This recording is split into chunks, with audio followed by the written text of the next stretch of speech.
Hello friends, welcome to Joy Classroom. Today classல நம்ம சைக்காலஜியில் 2012 question பேப்பரில் 8th question நம்ம பார்க்கலாம்.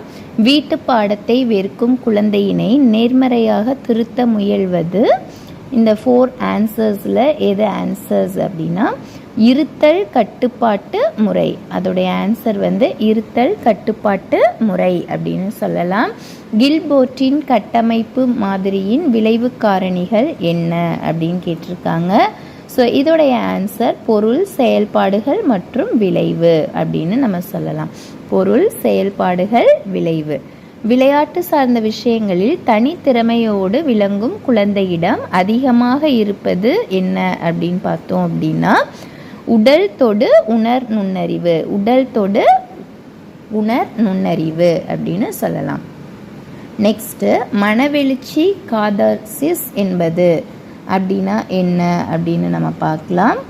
மனவெழுச்சி காதாசிஸ் என்பது இதோடைய ஆன்சர் மனவெழுச்சி வெளியீடு. மனவெழுச்சி வெளியீடு அப்படின்னு சொல்லலாம்.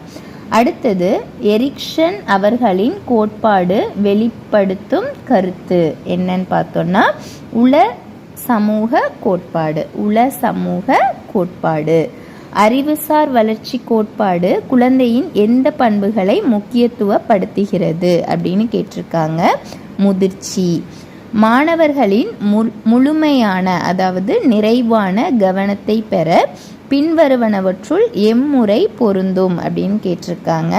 ஸோ தூண்டு பொருளின் அடர்த்தி மற்றும் உருவ அளவை அதிகரித்தல், மீள் செயல் மற்றும் புதுமை செயல்பாட்டினை வலியுறுத்துதல். இந்த ரெண்டுமே அதுக்கான ஆன்சர். பின்வருவனவற்றுள் எது கவன வகையை சாராதது அப்படின்னு கேட்டிருக்காங்க. பங்கேற்பு கவனம். பங்கேற்பு கவனம். பின்வருவனவற்றுள் எது புறத்தேற்று முறையின் கீழ் வராது அப்படின்னு கேட்டிருக்காங்க.